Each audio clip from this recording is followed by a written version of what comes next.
চলো আজকে বানাই পনির দিয়ে এক দুর্দান্ত স্বাদের রেসিপি পনির বাটার মশলা, যেটা রাতে ডিনারে একদম পারফেক্ট লাগবে। সবার প্রথমে আমি কড়াইতে কিছুটা সাদা তেল আর একটু বাটার গলিয়ে আগে থেকে পিস কাটা পনিরগুলোকে দিয়ে ভেজে নেব।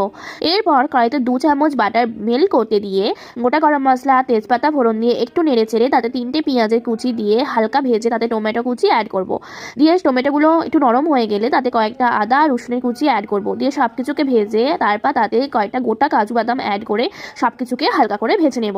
এরপর এই মশলাটা ঠান্ডা হয়ে গেলে একটি মিক্সিং বোলে দিয়ে দেবো, দিয়ে তাতে একটু জল দিয়ে একটা মিহি পেস্ট আমি বানিয়ে নেব। এরপর ওই পেস্টটা কড়াইতে দিয়ে তাতে আরেকটু জল দিয়ে ফুটিয়ে তাতে একটু নুন আর গোলমরিচ গুঁড়ো অ্যাড করব।